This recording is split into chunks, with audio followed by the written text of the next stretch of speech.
Hello, Richard. Thanks for being here today. We're going to talk about your book, Reyner Banham Revisited, which unfortunately for me has already been stained by children. Anyway, it's a really great book. Do you want to introduce yourself? Right. Yeah. I'm Richard Williams. I'm the professor of contemporary visual cultures at the University of Edinburgh. And I've been here a long time. I've been in the University of Edinburgh for about 20 years now. And I have been for most of that time. I've worked on architectural themes, but I've sort of worked in a way that's not unlike Banham. I've worked on the edges of architecture, and I've been interested in it as a category. But I'm not an architect. So I originally trained as an artist at Goldsmiths in the 1980s. And then later as an art historian, and then I kind of came to architecture really through doing the research that I did for a PhD. But I'm not an architect, so I'm approaching the whole category and whole problem of architecture as something of an outsider. So that's me, and I've written quite widely about the architecture and visual culture of the 1960s. So I think the 60s are probably my comfort zone, where I'm happiest. But I've thought about the questions around, I suppose, architectural modernism in different geographical locations, and Brazil was an interest for a period of time. And the US has always been interesting. Did you spend time in Brazil? Yeah. I mean, I've never lived in Brazil, but there was a period that I visited a lot, and I have been a lot over the years. And I think the reason for going, post hoc rationalization. It was I wanted to visit a place. Having done a lot of work on in the Anglo-American context, I wanted to visit a place that hadn't been through the same convulsions or ideological convulsions as the Anglo-American world had done around modernism, or at least I thought it was different. And I was simply curious, and I did become, over the years, I've become very interested in certain aspects of it, and Sao Paulo in particular is a city that really got my that had sort of encountered or developed a modernism that was separate from the sort of Western Hemisphere's version of modernism. I'm thinking here of there's a very interesting book by a woman called Jennifer Robinson called Ordinary Cities, which is about the idea of a kind of everyday modernism. Yeah. That modernism is not so much a thing, but a mode of encounter with reality, I suppose. Yeah, I know of that book. I don't know it. I don't know it to read, but yeah, it was that sort of thing was interesting to me, and I think also one of the starting points was I wanted to see Brasilia. To just. What's it like? Is it good? Yeah, well, it was great. So this is, we're now going back literally 20 years at a point which was, it was really pre-internet. Well, at least, mass adoption of the internet. So at that point, it was almost impossible to get, easily images of what the place looked like now. It sounds bizarre. It's not that long ago, but so a lot of the motivation was just to see what it looks like, or what it looked like. And so I did go. I did take a lot of 35mm slides then, now useless really. And I have been back a lot since then, and it's I suppose there are a number of things that were impressive about it to me, but one was the fact that the pilot plan of the city, this central core, which everybody assumes is the whole city. Of course, it's only now a fragment of a much larger, much more complex metropolitan region with a population of, now, last time I was there, it was around about 4 million people. Oh, right. Really quite sophisticated infrastructure and enormous sense of scale and possibility and development, and and retains that kind of does it derive its kind of spatial infrastructural organizational logic from that core, from that Nehemiah core, that original core? Or has it sort of expanded in the way that American cities expand, a kind of splurge across the landscape? It's really the second. So so you've got this strange core which has this plan which is preserved partly by a UNESCO World Heritage Order, and then the way that development has been done is really has very little relation to what happens everywhere else. So it's it's fascinating from that context.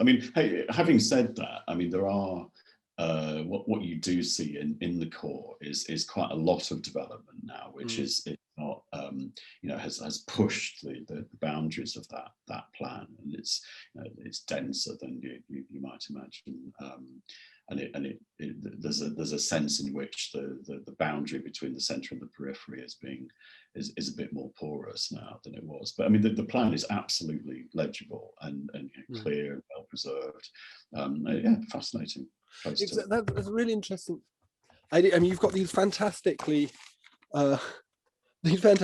of Cumbernauld I know well, and it strikes me like the way that you wrote about that in the book, and the way that kind of modernism is deconstructed in the later part of the 20th century seems to have certain parallels. And it's, I suppose, to go into Banham, this idea. So I was thinking about what would be my hypothesis about Banham from your book and from looking at his other works. And there's this idea of an architecture of the everyday, which seems to be, to me, central to the modernist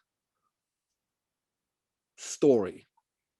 A kind of encounter with reality rather than an encounter with abstraction. Is Banham trying to wrestle with this idea of the everyday, or is he doing something more esoteric?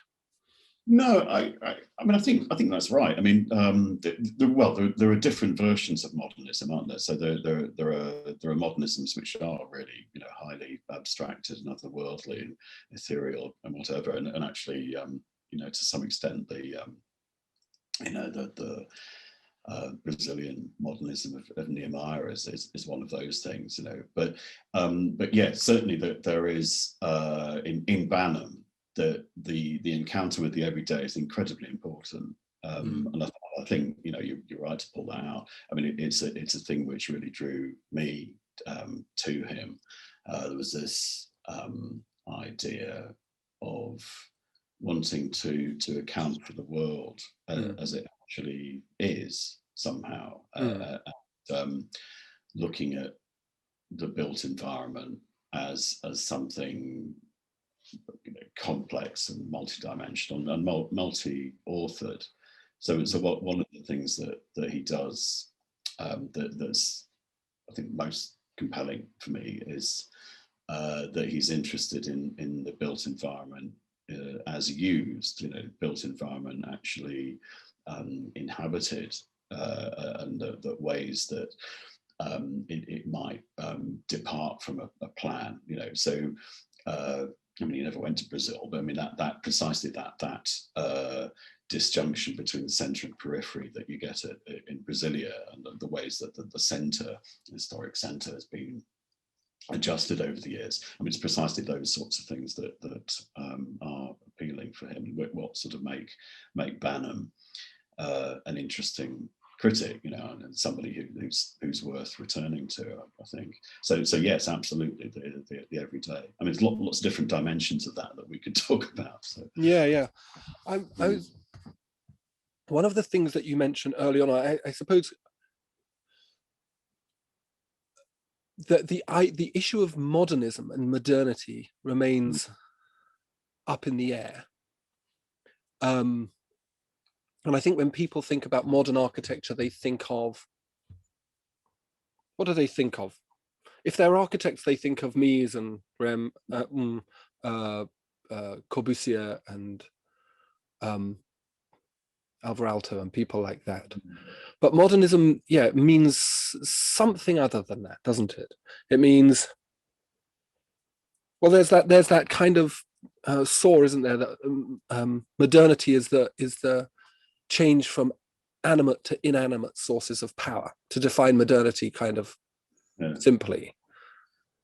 And is that what we see in modern architecture? Is that what modern architecture is doing? Is it reflecting simply on that technological shift? Or does it go beyond that? Because obviously modernism as this kind of almost classical form of architecture, and I think you talk about that early on in the book, that the high modernism of the early period has its roots in, and in fact he talks about it, Banham talks about it in the book, which one is it? Not Theory in the Design of the Machine Age, it's Age of the Masters, this one.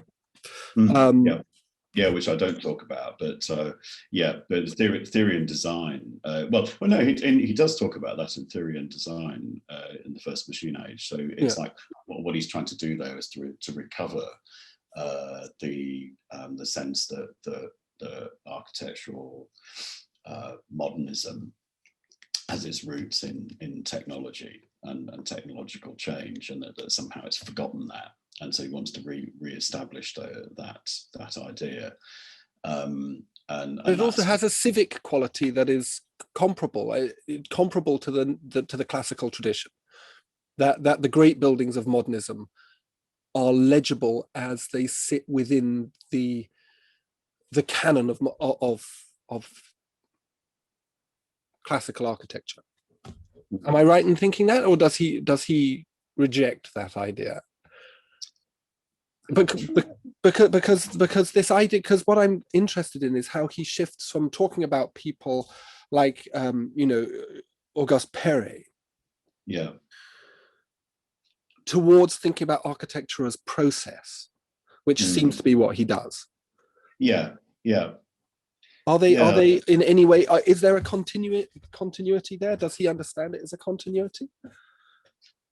Yes, I don't know whether I can answer that question exactly. I mean, I think the question of architecture and civic life. I mean, I think that's something that he gets interested in later on. So it's really, I mean, for me, there's a sort of quite a marked shift from thinking about architecture as image and to thinking about environment, and that really happened in the late 60s, and it's really from the architecture of the well-tempered environment onwards that he starts to think about questions that might include the civic life of architecture and the use and inhabitation and those things. And that for me is much more a sort of later part of the career. I mean, in Theory and Design in the First Machine Age, I mean, with that, I mean, there is some imagination of how buildings might be used or inhabited, or what the city might be like, but it's not a huge part of that work. I think there's not a sense of him, as you get in a lot of the later work, a sense of him sort of being in a place and really inhabiting it and thinking about the life of the place. I mean, that's something that develops later on, I think. So his conception of what architecture is seems to shift, doesn't it, from something that is, I suppose, artifact-based, thing-based. Yeah. And that does seem to be a radical shift that he moves through, which I found really interesting. It's the sort of permanent question at the core of architecture, isn't it? Like, what is architecture? Like, is a bus stop architecture, or is it only cathedrals and things that pertain to And I think that, yeah, I don't know if it was Gavin Stamp, it was someone of that ilk who said architecture is the sort of the coming together of the desire, the human desire to ascend, and the knowledge of gravity. Yeah. And like, and like, if it's not doing that, then it's not architecture. Yeah. No, I think you know you're right. I mean, in that there's definitely this shift from things to environment, and the beginning. I mean, some of the early writings about architecture, you know, very much concerned with objects. So I was just, you know, looking again at the brutalism, you know, the manifesto on brutalism, where he says three things which are, I mean, all very materialistic in a way. So it's about image, it's about the structure, it's about materials as found, and there's a, you know, clear sense in that of buildings as objects. And it, I mean, for me, it's in the shift is most clearly represented in the object of the car, actually, and how his attitude to cars changes over time. I mean, I've always, you know, perhaps more interested in this question than anything, because they seem to, it's kind of long-lasting obsession that's got different dimensions to it, and they seem to pose different questions at different times. So, I mean, he starts out thinking about cars as designed objects, and this is before you can drive. So in the 50s, thinking about that Cadillac Eldorado. It's really an extraordinary piece of design. Giant bonnet. I like your description of the bonnet being sort of twice the size of the engine. I mean, no, it's an extraordinary, mad piece of work, and I mean, he's quite right to try and explore it. But at that point, he can only appreciate it as an image, as something that you would just glimpse on the street and try and make sense of like that. And then there's a very marked thing that happens with his writings on driving, where 66, I think it is, he learns to drive.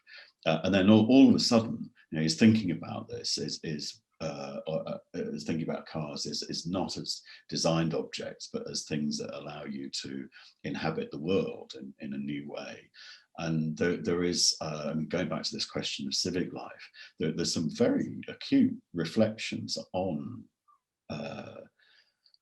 that, you know, civic life in relation to cars that appears in various bits of journalism. So, you know, can roads be public space? You know, what happens to you as a human being once you learn to drive? You know, do you inhabit society in a different way? You know, do people regard you differently as a driver or a non-driver, or whatever? He really starts to think about these questions, and he's sort of aware that historically, or, you know, for whatever reason, the social circles that architects move in, are often rather suspicious of cars and popular culture and things of that nature, and that learning to drive, becoming a driver might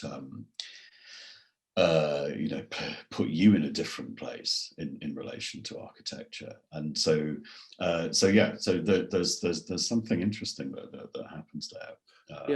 I mean, it's particularly interesting. I mean, obviously Los Angeles is a city I have only touched down in. My wife is from California, and so I should have been to Los Angeles more, but I've been once for about 4 seconds. No, for about a quarter of a day, and it was incredibly smoggy. And compared with Northern California, where I'd just been up in the redwood forests and sort of having a oneness with the giant redwoods up there, wasn't quite my cup of tea at the time.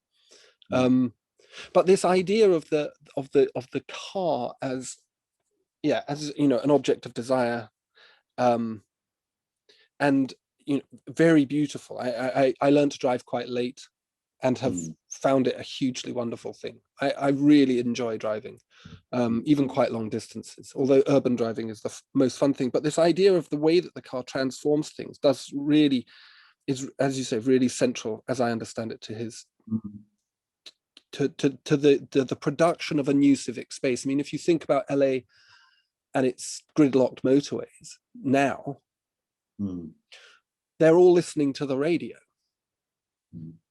And the Breakfast Club, the big hip hop radio show in Los Angeles, has 8 million listeners of a Breakfast Club morning or something along those lines. And so all of a sudden that new network, that new kind of infrastructural network incorporates people into a new sort of civility, which is perhaps just as civilized or perhaps just as real as the ones that are sort of fetishized by architects in the way that, you know, in the kind of classical way of townscape and yeah, I mean that's exactly the argument. You know, you put it very well that it's this question. You know, could a landscape like this counterintuitively have its own civic life and you know, of a sophisticated order and whatever, and it's posed there as a question, but it's worth thinking about. I mean, for me, it's worth thinking about these things now, given that kind of landscape is you know, at the moment, I mean, changing very fast, and Los Angeles in particular is, you know, densifying, and you know, really is quite a dense place. One of the densest cities in the US, and then that whole idea of a landscape orientated around the private car. Well, you know, that 20, 30 years into the future is going to be very different, no question about it. But it's interesting for me to look at these things and as they're disappearing or changing, and they're questions that are worth asking, because that you know, I mean, this it's like looking at something that's just there in plain sight, but you know, somehow it escapes a lot of architectural discourse or but it really does, doesn't it? And it's a very strange, I mean, it's one of these things that I get a lot from your book, the way you've written about it, is that Banham is very uncomfortable eventually with, not perhaps even eventually, perhaps from the very beginning, very uncomfortable with this idea of architecture as this esoteric and self-electing discipline.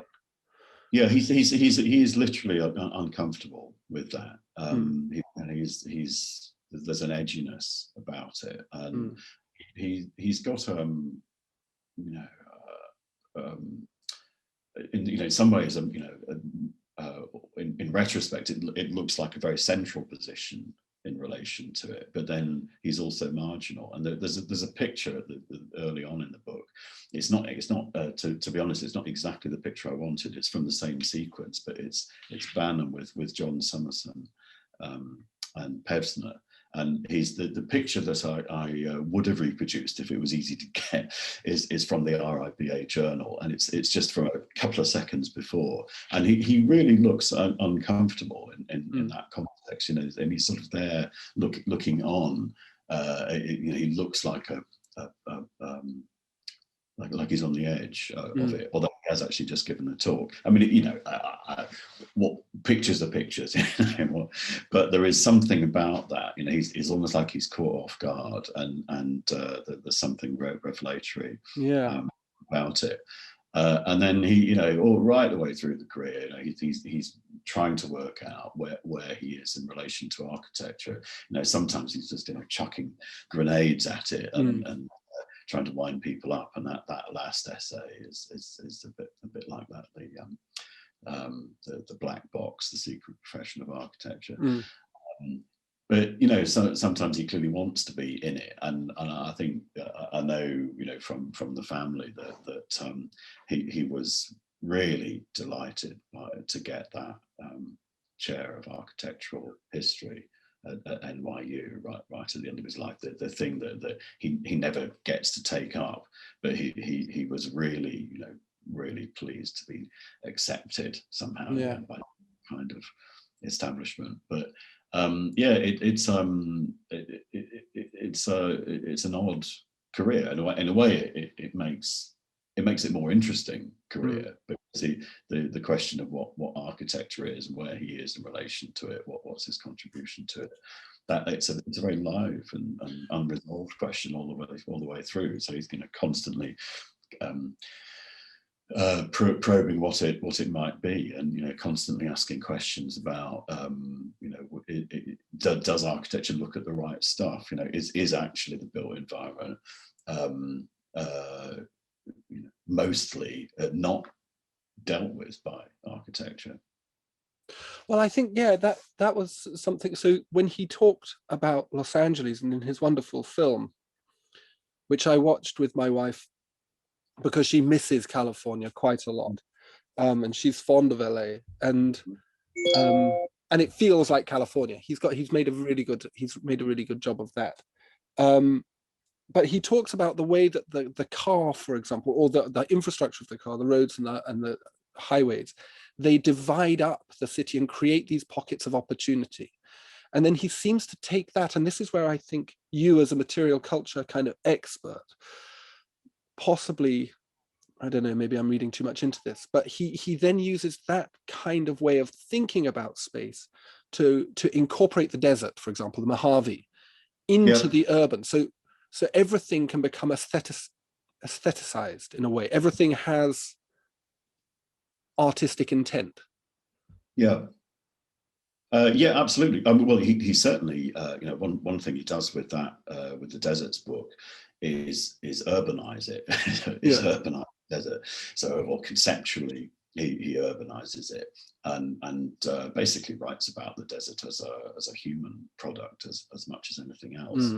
It's a sort of natural phenomenon that's only really usable or apprehensible once people have got there and put in certain kinds of infrastructures that make it visible. I think the desert book, one of the things I did in my book actually was to try and make the desert book a bit more visible, because I think it does something really interesting. And it's definitely an outgrowth of the Los Angeles book. And clearly, we've been thinking about it ever since then. And it's it's a really interesting piece of work. But it's certainly a case of turning the desert into a human product as well. And that's the sense I get of the man himself, is that he's extremely fond of humans. And so that humans perceive, it seems to me, to try and understand how the world itself is in a way a product of and for humans. And that's perhaps the awkward thing about him. So he embraces cars, which are obviously not cool anymore, because they are a means of encounter with the world, with our world, for humans, everybody, which I think is really elegant, and I think is a really joyful kind of position. But it's a difficult position to hold now. I mean, I think you're right in identifying something uncomfortable about that, because it's there's in the areas that we work in, then there's a lot of discussion now about the post-human, or thinking about the world as where the place of humans is downplayed or made less central. And that's not. I mean, I know a little bit about those literatures, but not a huge amount. But clearly, Banham is coming from somewhere else altogether, and it's a position that is not exactly. It would be a very unfashionable position. But doesn't it relate back to his? So you use this word libidinal in the book. Right. Which I quite like, because it's about bodies, and it's got that kind of Henri Lefebvre idea of the sensory, sensual, and the sexual that he talks about, necessary and required within architecture if it's to become better. And then there's this quality, his encounter with modernism, and particularly the masters. And from what you were saying about Brasilia, when you encounter these great pieces of modernist architecture, they are undeniable as great pieces of architecture. It's like, as much you can take all the politics and kind of agendas you like, but when you encounter, I don't know, St. Bride's East Kilbride by Gillespie, Kidd and Coyer, it's an undeniable experience. Or Trellick Tower, or Robin Hood Gardens, and I really like that, and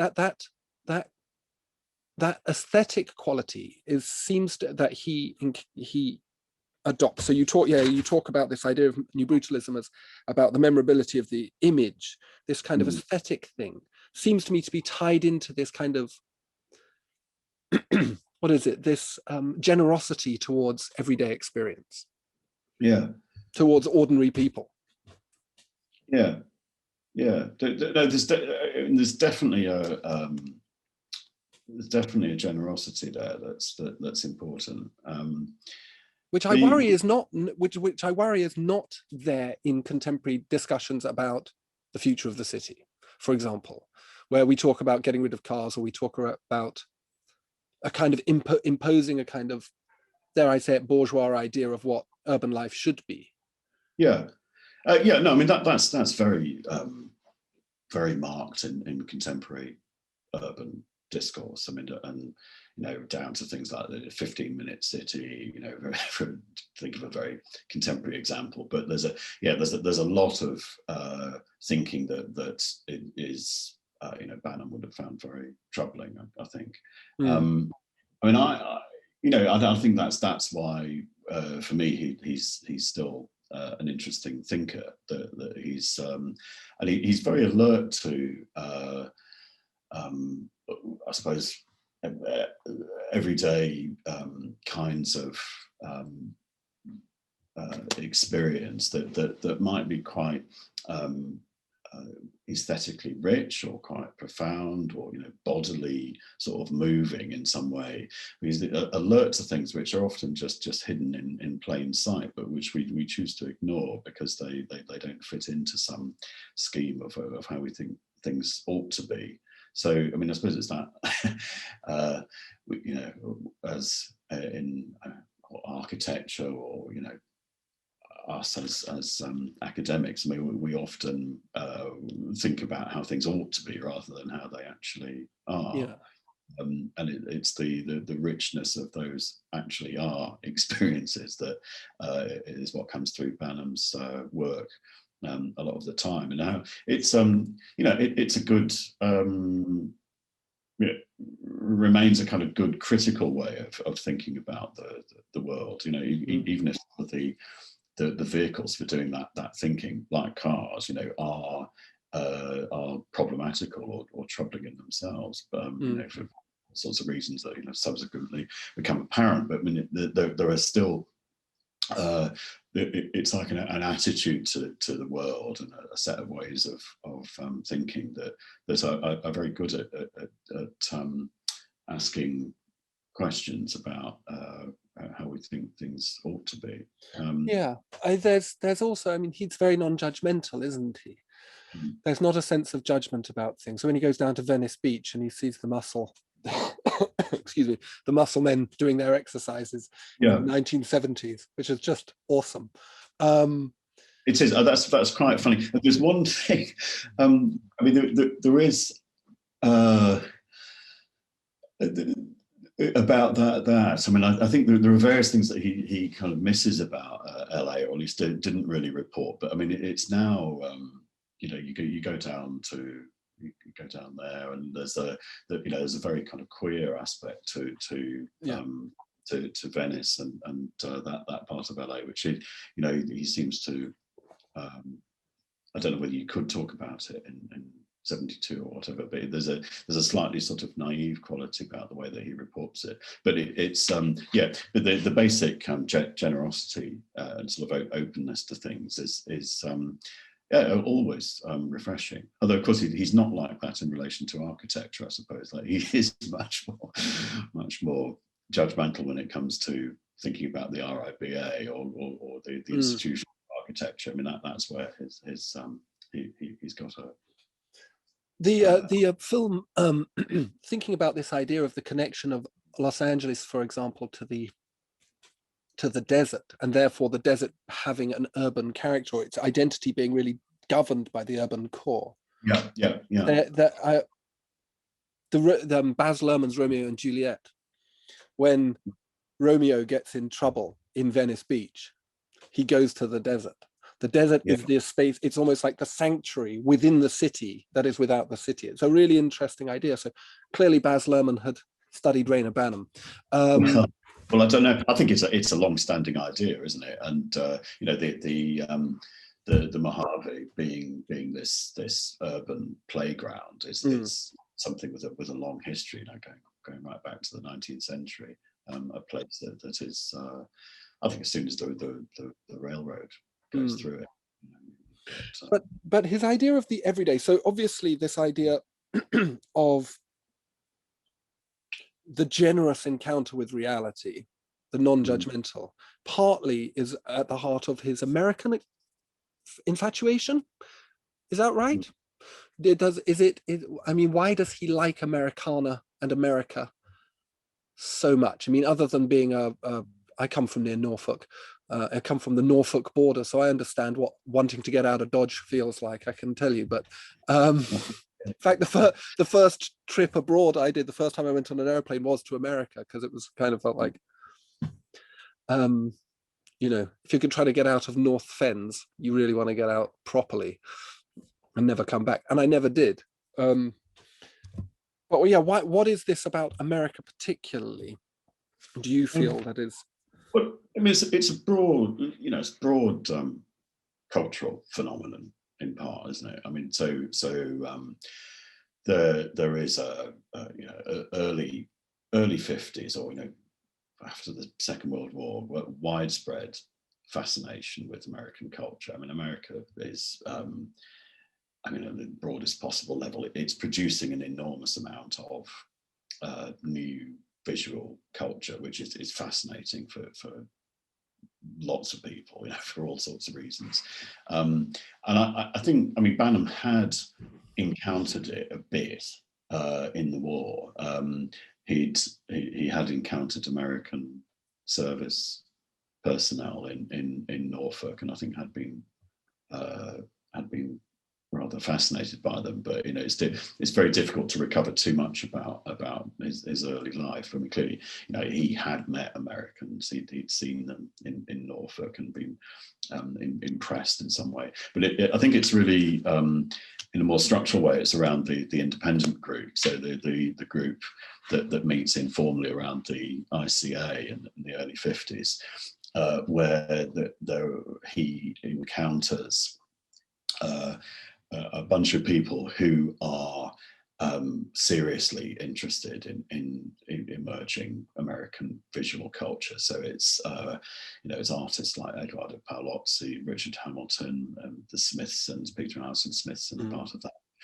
You know, a bunch of other people, all of them very interested in you know, advertising, cars, television, you know, film, and the just this massive proliferation of visual culture. And I think it you know, broadly, it's this this place that's producing this stuff that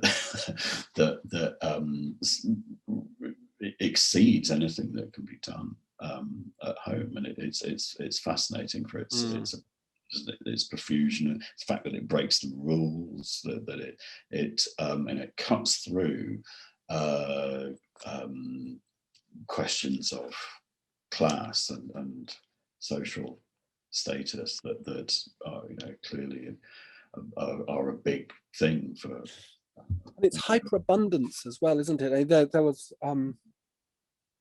yeah, the American military bases must have been, again, thinking about this idea of the networks, American military expansionism.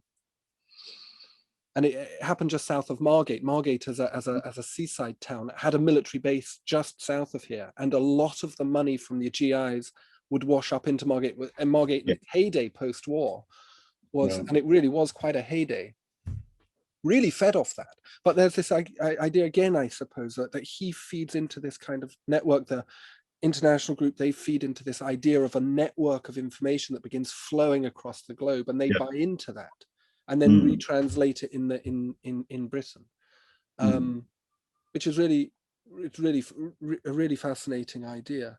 The and then that, off the back of that, developing this idea of an integrated, almost like a globalized world. It's like an idea of globalization of art, which I think is fascinating.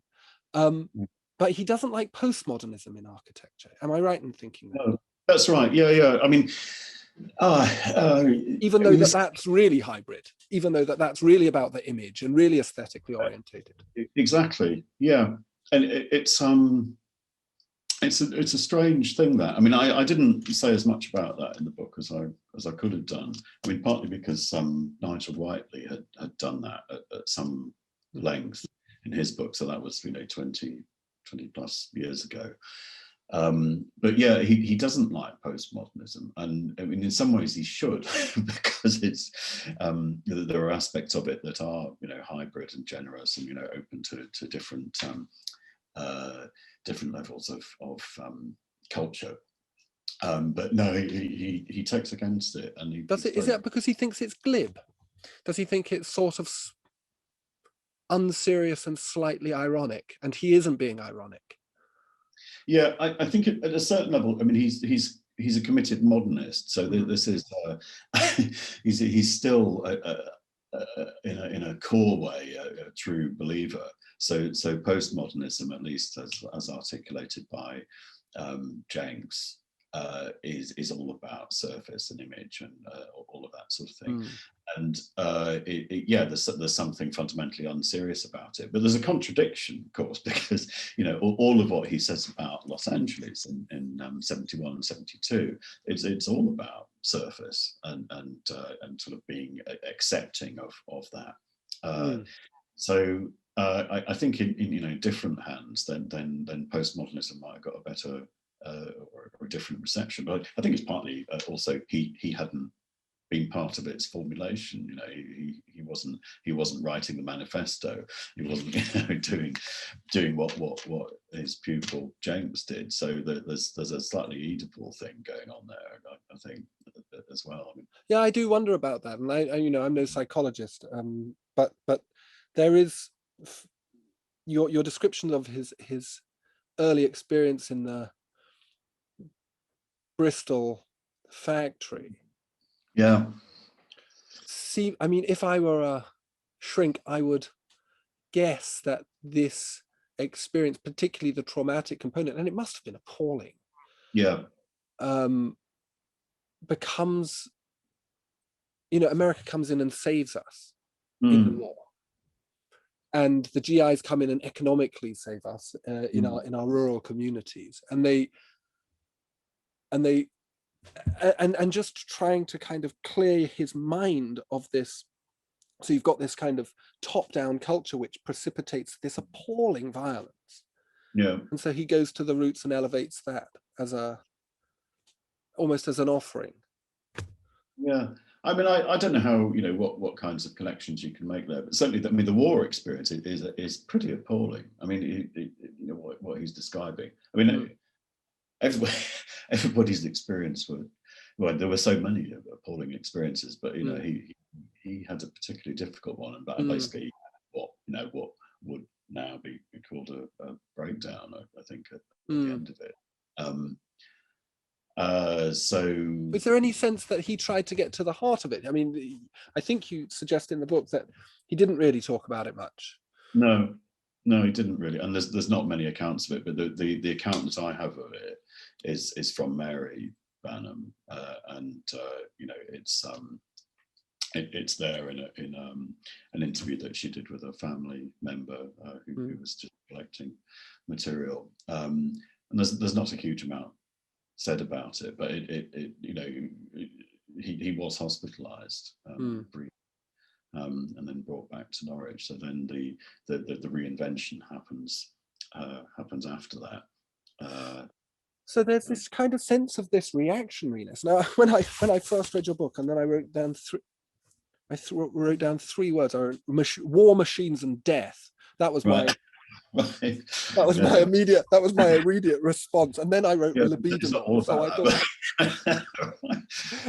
so war, machines, death, and libidinal. And I thought, that's probably not enough. That's not a fair critique of it. But I do wonder about that whole quality of that. For example, the New Brutalist. So you've got the Smithsons and the lovely photographs that you reproduce in the book of the Hunstanton bathrooms, like really refined, like really stripped back, almost. You can see kind of East Asian, Japanese kind of influences. You can see the kind of absolute barrenness. And there's a kind of reaction against the. It's just it's really difficult to place how the New Brutalists and how he sits within the, you've got American pop culture, which he loves. You've got a rejection of the kind of superficiality of the empire styles, perhaps you might describe it, the stuff that produced the First and Second World Wars. And then you've got this really stripped back thing. And it all seems to kind of sort of make sense, all stick together, but it's difficult to track a pathway through it, isn't it? And to see where he sits in it. Well, I mean, what you noticing, I suppose, is the fact that there are lots of different things going on, and they don't necessarily all fit together. That there's a lot of dressing up. I mean, or trying on different hats, and there are things which sort of grab his attention at different times, and they're sometimes contradictory. So that so for example, the interest in surfaces, which doesn't then translate into a later support for postmodernism. And then there are things about brutalism which are somehow hard to square with the interest in popular culture, or at least you wouldn't, if you're coming at this material cold, you wouldn't think to make that connection. But he does sometimes try to do that with. I'm trying to think. There were various things I was thinking of, and now I've lost my. I was just thinking. I mean, it makes sense to me. He sort of allows modernism to be what it is in its realization, rather than in. I suppose going back to what you were saying about Summerson and Pevsner, who have this kind of very discrete and very refined idea of history and historiography and artifacts in relation to that. Yeah. And he kind of just breaks it apart and says it is what it is. And it is what it does, more to the point. Which would come back to this idea of the New Brutalist idea of process. Architecture, modern architecture is what it does, not is what, Yeah. I mean that's right. I mean he's very interested in how these things actually are in the world. So the encounter with buildings in the world is really important, and he can allow that. He can accept that they can become part of the story. And I suppose in terms of quality, when he's making judgments about things, the best buildings are the ones which where there's a sort of seamlessness between the concept and the lived experience. That they're able to be in the world in a way that doesn't necessarily contradict their design. Yeah, and that includes. Yeah, or I was going to say, but then sometimes he just likes stuff and just says, this is a great building because I say it's a great building. Yeah. But the experience is very important. Yeah, the experience and so that idea of its function relates also to its aesthetic appeal, but it's also presentation of the world beyond it. And I think that's what the So, for example, his interest in the interstates and the motorways of Los Angeles is the way that it enables one to encounter almost cinematographically through the screen of the car itself, the city beyond it. So it's good architecture. The interstate is good architecture because it frames the architecture beyond it, or the reality beyond it, in a way. So I really like this idea, like, again, diffusing the boundaries of what architecture is. Yeah, I mean, that to just pick up on the motorway thing.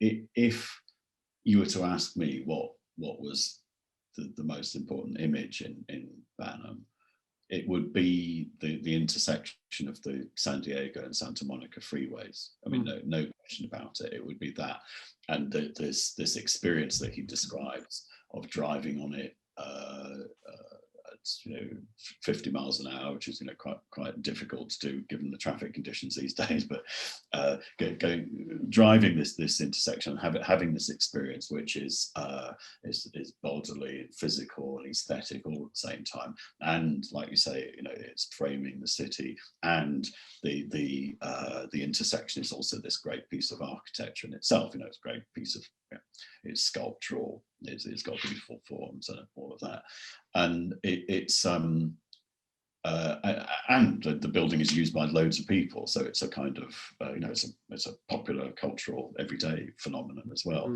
So it has all of these different levels of stuff going on, and they're all in somehow reinforcing each other. It's no, I think that's absolutely critical image, and also I suppose also it poses a question of architecture. So it says, here I am, I'm an architectural critic, historian, and I'm really making you look at this thing which doesn't really exist in the category of architecture. But I'm saying it's important. You should look at it. It's funny that it doesn't it? Because didn't we recently have that big campaign to preserve, was it Preston multi-story car park? Yes, there's Preston bus station. That's right. Which is just like a section of a piece of motorway. No, that's a building. No, I think that there's the Preston bypass, which was which was the first section of the M6, and I think there has been a campaign to preserve that in some way. I don't know. The bus station is a bus station, but doesn't it have a multi-story car park above it? But all I'm trying to say is that we actually do embrace architecture, architecture that is simply for cars, and we say this is architecture. But as soon as you bring in this idea of motion, for example, it somehow becomes problematic. I think it's quite interesting. Yeah. Well, I mean, clearly we have started to think about this now, and there are all sorts of. I mean, as I've discovered later on, in fact, that there are groups who are extremely interested in preserving motorway intersections and junctions, and I mean, I think I may end up writing something about that at some point. So we have definitely moved into that territory, but it's at the time that Banham first writes about it, I mean, it's not mainstream. It's like sort of hidden in plain sight and assumed by everybody, but it's not mainstream in terms of architectural discourse. So things have moved a bit in that direction, and I mean, certainly the way that brutalism got written up about a few years ago, I mean, that's embodied some of that stuff. I don't want to take up much more of your time, but I'm interested in the book, the writing of the book itself. It's written in a very your encounter with it. I put some. It sort of ties architecture into an analytical method, so far as I can see, which intentionally blurs boundaries. So you're making a point of, so in a way, I suppose, dethroning the privileged position of architecture as the kind of preeminent art. Is that, was that intentional? I mean, is that just how you encounter the world, or is that, do you have a view to kind of make people Yeah. think about architecture more holistically? Well, no, I mean, I do have that. I mean, I think in that aspect of it, I think what I was doing was probably more, it was kind of sympathetic to Banham. I think all right the way through Banham's career, then he's asking questions about what architecture actually is, and where the limits of the category are, and who participates in it, and who's allowed to participate in it, and all of that sort of thing. And I was writing about Banham, but I was also very sympathetic to that position. So yeah, I suppose I have fairly consistently I would ask those kinds of questions. But it's almost like it's almost like you encounter it like poetry or like literature. It's it's sort of as a not only the buildings that he looks at, but his writing and his thinking itself, almost like something with semiotic functioning, a kind of symbol. Yeah. Okay. No, I mean that's fair enough. I think. I mean, I did want to differentiate what I was doing a bit from the way that other people have written about Banham in the past. So for example, I mean, the Nigel Whiteley book, I mean, it's an astonishing piece of research. I mean, he really did. It's a much larger book, but he is very caught up with Banham as somebody who is in the world of architecture. So it's very focused on those debates alone, and I thought that wasn't quite right. As a figure, Banham is more interesting if you think about him as somebody with a pretty broad range of interest, and also somebody who's quite performative as well. So somebody who is a figure in the world, and that a big part of his activity and his brain is taken up with architecture, but it's not the only thing, and that the Banham universe is quite an expansive and capacious one. So I wanted to make that clear, and I mean, and also Banham as a figure, I felt that, I mean, he was a pretty singular character, and a lot of what he was doing was creating what we might now call media presence. So he's pretty quick on the uptake, doing radio talks and TV and writing loads of journalism and putting himself out there like that. And there's something quite performative about it. So the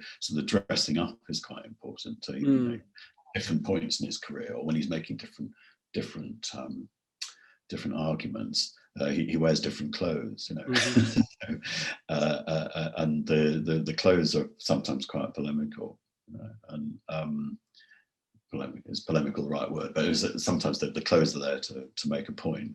Didactic clothing. Didactic, yeah, that's the word. I like the idea. I think I'm going to take that on. Isn't that what the black polo neck in the architecture world is? Isn't it? It's a sort of. Well, isn't it? Yeah, exactly. We all do it to go to a extent. But I mean, Banham sort of changed his appearance quite a bit over the years, and he goes from a tweed suit and a pipe to a Superman T-shirt. He does. He goes. Yes, there's the Superman period, and then there's the kind of full Western cowboy thing, which is is a very curious thing to do.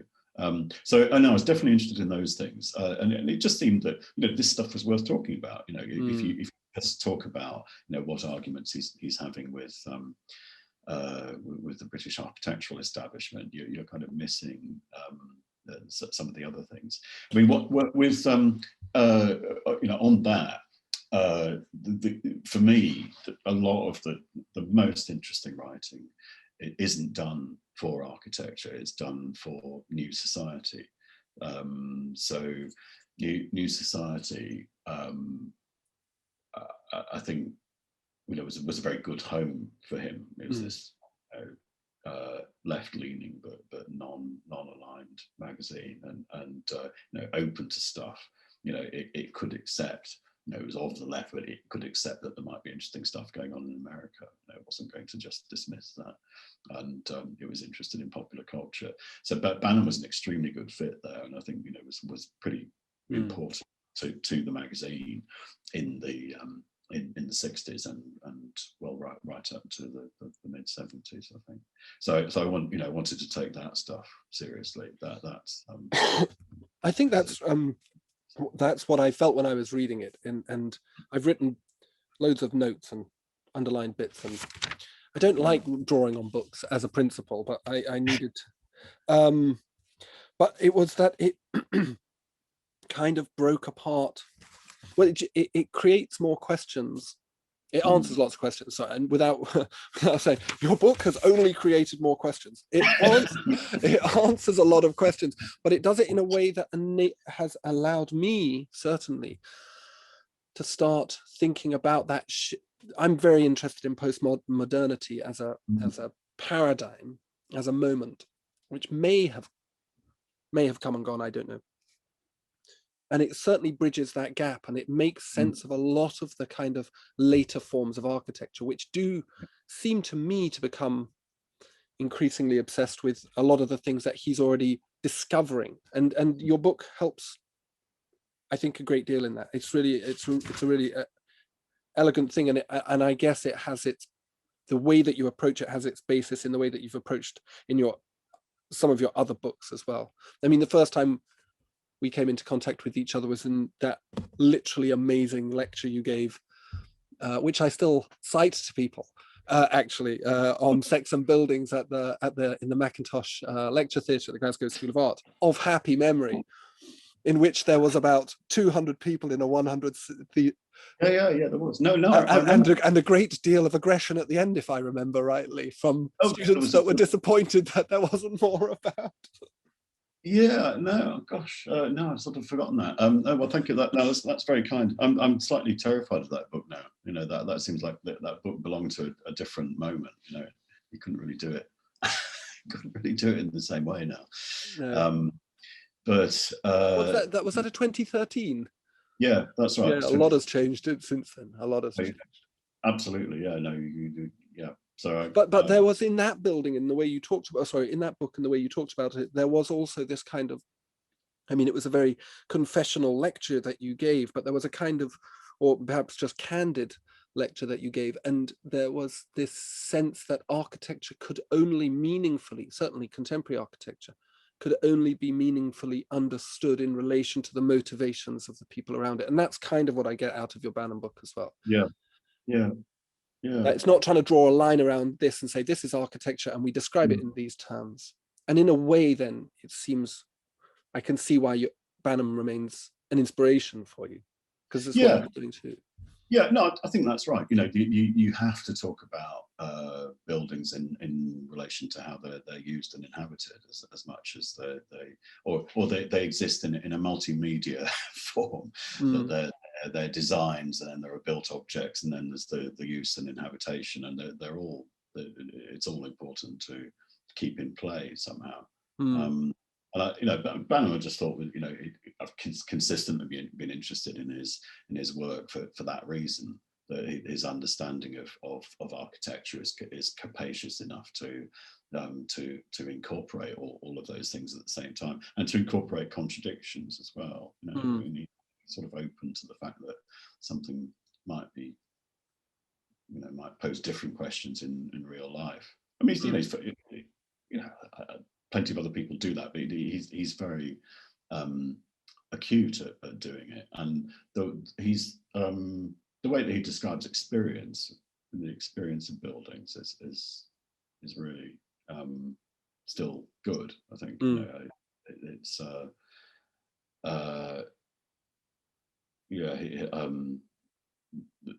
but rich. That's what I would say. Yeah, rich, and I think you get that as well. There's the book is filled with lovely descriptions by you yourself as well. Thank you ever so much. I've really enjoyed talking to you, and thanks ever so much for the book as well. Yeah, well, thank you. No, it's lovely to talk about it, and I'm glad you got something out of it. So, no, thank you.